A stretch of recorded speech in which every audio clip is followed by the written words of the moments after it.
ಭಗವದ್ಗೀತೆ ಅಂದ್ರೆ ಸಾವಿರಾರು ವರ್ಷಗಳಷ್ಟು ಹಳೆಯದಾದ ಒಂದು ಗ್ರಂಥ. ಆದ್ರೆ ಇವತ್ತಿನ ನಮ್ಮ ಗಡಿಬಿಡಿ ಗೊಂದಲದ ಬದುಕಿಗೆ ಇದು ದಾರಿ ತೋರ್ಸೋಕೆ ಸಾಧ್ಯನಾ? ಖಂಡಿತ ಸಾಧ್ಯ ಅಂತಾನೆ ಹೇಳ್ಬೋದು.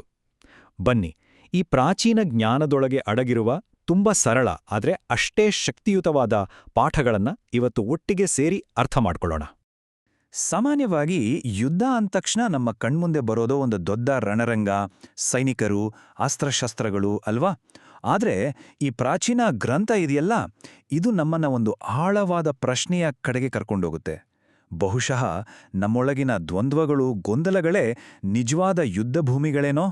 ಹಾಗಾದ್ರೆ ನಮ್ಮೊಳಗಿನ ಈ ರಣರಂಗ ಅಂದ್ರೆ ಏನು ಅಂತ ಅರ್ಥ ಮಾಡ್ಕೊಳ್ಳೋಕ್ಕೆ ನಾವು ಮೊದಲು ಕಥೆಯಲ್ಲಿ ಶುರುವಾಯಿತು ಅಂತ ನೋಡ್ಬೇಕು.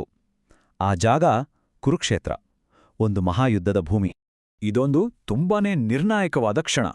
ಒಂದು ಕಡೆ ಪಾಂಡವರ ಸೇನೆ, ಇನ್ನೊಂದು ಕಡೆ ಕೌರವರ ಸೇನೆ ಮುಖಾಮುಖಿಯಾಗಿ ನಿಂತಿವೆ. ಪಾಂಡವರ ಕಡೆಯ ಶ್ರೇಷ್ಠ ಯೋಧ ರಾಜಕುಮಾರ ಅರ್ಜುನ ತನ್ನ ರಥದಲ್ಲಿ ನಿಂತಿದ್ದಾನೆ. ಅವನ ಸಾರಥಿ ಅವನು ಸಾಮಾನ್ಯನಲ್ಲ, ಬದಲಿಗೆ ಅರ್ಜುನನ ಎಲ್ಲಾ ಗೊಂದಲಗಳಿಗೆ ಉತ್ತರ ಕೊಡಬಲ್ಲ ಶ್ರೀಕೃಷ್ಣನೇ ಅವನ ಜೊತೆಗಿದ್ದಾನೆ. ಯುದ್ಧಕ್ಕಂತೂ ಎಲ್ರೂ ರೆಡಿಯಾಗಿದ್ದಾರೆ. ಆದರೆ ಇದ್ದಕ್ಕಿದ್ದಂತೆ ಅರ್ಜುನನ ಮನಸ್ಸಲ್ಲಿ ಒಂದು ದೊಡ್ಡ ಸಂಕಟ ಶುರುವಾಗುತ್ತೆ. ನೋಡಿ, ಇದೇ ಈ ಕಥೆಗೆ ಒಂದು ಅನಿರೀಕ್ಷಿತ ತಿರುವು ಕೊಡುತ್ತೆ. ಅರ್ಜುನನನ್ನು ಕಾಡಿದ ಪ್ರಶ್ನೆನೇ ಇದು. ಇದು ಬರೀ ಶಸ್ತ್ರಾಸ್ತ್ರಗಳ ಯುದ್ಧ ಆಗಿರಲಿಲ್ಲ. ಇದು ಅವನ ಮನಸ್ಸಿನೊಳಗೆ ನಡೀತಿದ್ದ ಒಂದು ದೊಡ್ಡ ಭಾವನಾತ್ಮಕ ಮತ್ತು ನೈತಿಕ ಹೋರಾಟವಾಗಿತ್ತು. ಒಂದು ಕ್ಷಣ ಯೋಚನೆ ಮಾಡಿ ನೋಡಿ. ಅರ್ಜುನನ ಎದುರಿಗೆ ನಿಂತಿದ್ದವರು ಯಾರು? ಅವರೆಲ್ಲ ಅವನ ಶತ್ರುಗಳಾಗಿರಲಿಲ್ಲ. ಅವರು ಅವನ ಅಜ್ಜ, ಅವನಿಗೆ ವಿದ್ಯೆ ಕಲಿಸಿದ ಗುರು ದ್ರೋಣರು, ಜೊತೆಗೆ ಆಟ ಆಡಿ ಬೆಳೆದ ಸ್ನೇಹಿತರು. ಈ ಸತ್ಯ ಅವನ ನಿರ್ಧಾರವನ್ನೇ ಅಲುಗಾಡಿಸಿಬಿಡ್ತು. ಅವನೊಬ್ಬ ಅಪ್ರತಿಮ ಯೋಧ, ಅದರಲ್ಲಿ ಅನುಮಾನನೇ ಇಲ್ಲ. ಆದರೂ ತನ್ನವರ ಮೇಲಿನ ಪ್ರೀತಿ ಅವನನ್ನೊಂಥರ ದುರ್ಬಲ ಮಾಡಿಬಿಡ್ತು. ಯುದ್ಧದ ಭಯಕ್ಕಿಂತ ಹೆಚ್ಚಾಗಿ ಅಯ್ಯೋ ನನ್ನವರನ್ನೇ ಕಳ್ಕೊಳ್ಬೇಕಲ್ಲ ಅನ್ನೋ ನೋವು ಅವನನ್ನ ಪೂರ್ತಿಯಾಗಿ ಕುಗ್ಗಿಸ್ಬಿಡ್ತು. ಅವನು ತನ್ನ ಬಿಲ್ಲನ್ನ ಕೆಳಗಿಟ್ಬಿಟ್ಟ. ಸರಿಯಾಗಿ ಇದೇ ಒಂದು ಸಂದಿಗ್ಧ ಕ್ಷಣದಲ್ಲಿ ಭಗವದ್ಗೀತೆಯ ಆ ಅಮರ ಜ್ಞಾನ ಉಟ್ಕೊಡುತ್ತೆ.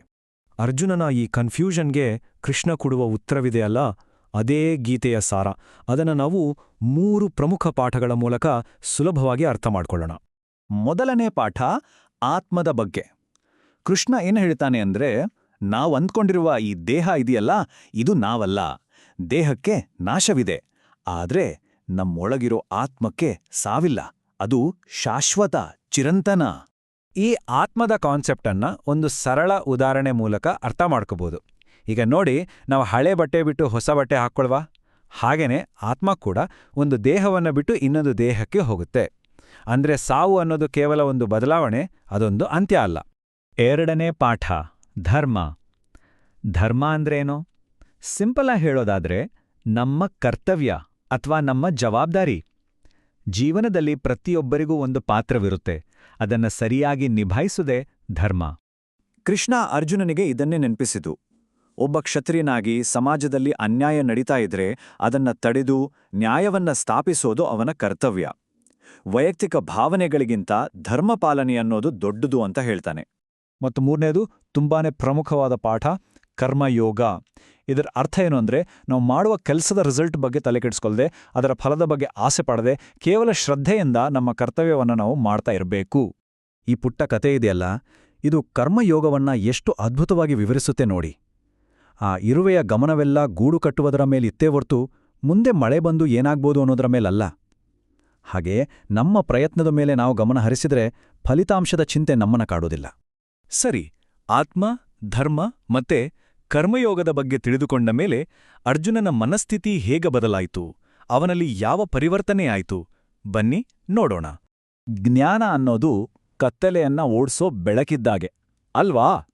ಕೃಷ್ಣನ ಮಾತುಗಳು ಅರ್ಜುನನ ಮನಸ್ಸಲ್ಲಿದ್ದ ಎಲ್ಲಾ ಗೊಂದಲವನ್ನ ದೂರ ಮಾಡಿ ಅವನಿಗೆ ಒಂದು ಸ್ಪಷ್ಟತೆಯನ್ನ ಕೊಟ್ವು. ಅರ್ಜುನನಲ್ಲಾದ ಬದಲಾವಣೆ ಗಮನಿಸಿ.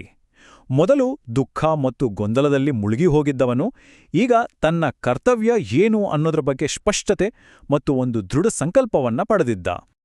ಕೊನೆಗೂ ಆ ಜ್ಞಾನ ಅವನನ್ನ ಕಾರ್ಯಪ್ರವೃತ್ತನನ್ನಾಗಿ ಮಾಡಿತು.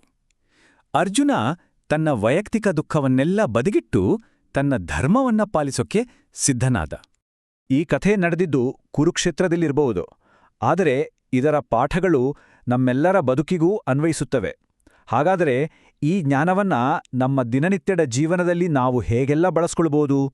ಯುದ್ಧ ಶುರುವಾಗೋ ಮುಂಚೆ ಶಂಖ ಊದೋದು ಅಂದ್ರೆ ಅದು ಕೇವಲ ಒಂದು ಘೋಷಣೆ ಅಲ್ಲ, ಅದು ನಾನು ಸಿದ್ಧ ಅನ್ನೋ ಒಂದು ದೃಢ ಸಂಕಲ್ಪ. ನಮ್ಮ ಜೀವನದಲ್ಲೂ ಅಷ್ಟೇ, ನಾವು ಸವಾಲುಗಳನ್ನು ಧೈರ್ಯದಿಂದ ಎದುರಿಸಿ ಮುನ್ನುಗ್ಗೋಕೆ ನಿರ್ಧಾರ ಮಾಡ್ತೀವಲ್ಲ, ಆ ಕ್ಷಣವೇ ನಮ್ಮ ಶಂಖನಾದ.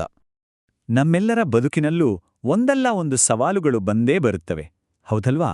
ಆ ಸಮಯದಲ್ಲಿ ನಾವು ಮುನ್ನುಗ್ಗಲು ಬೇಕಾದ ಧೈರ್ಯ ಎಲ್ಲಿಂದ ಬರುತ್ತೆ? ಅದೇ ನಮ್ಮ ಆಂತರಿಕ ಶಂಖನಾದ. ಇದೊಂದು ತುಂಬಾನೇ ಸರಳ, ಆದರೆ ಅಷ್ಟೇ ಶಕ್ತಿಯುತವಾದ ಅಭ್ಯಾಸ.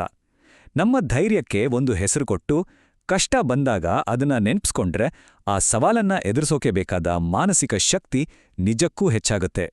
ಇದು ಬಹಳ ಮುಖ್ಯವಾದ ಮಾತು. ಧೈರ್ಯ ಬಂದ ಮೇಲೆ ಕೆಲಸ ಶುರು ಮಾಡೋದಲ್ಲ, ಕೆಲಸ ಶುರು ಮಾಡಿದ ಮೇಲೇನೇ ಧೈರ್ಯ ಬರೋದು. ಮೊದಲ ಹೆಜ್ಜೆ ಇಡೋದು ತುಂಬಾ ಮುಖ್ಯ. ಬದ್ಧತೆ ಆತ್ಮವಿಶ್ವಾಸಕ್ಕೆ ದಾರಿ ತೋರಿಸುತ್ತೆ. ಹಾಗಾದ್ರೆ ಈ ಇಡೀ ಕಥೆಯ ಕೊನೆಯಲ್ಲಿ ನಮಗೆಲ್ಲ ಉಳಿಯುವ ಪ್ರಶ್ನೆ ಇದು: ನಮ್ಮ ಜೀವನದಲ್ಲಿ ನಾವೆದುರಿಸುತ್ತಿರುವ ಸವಾಲುಗಳು ಯಾವುವು ಮತ್ತು ನಮ್ಮ ನಿಜವಾದ ಕರ್ತವ್ಯ ಯಾವುದು? ಇದರ ಬಗ್ಗೆ ನಾವೆಲ್ಲರೂ ಯೋಚಿಸಬೇಕಿದೆ.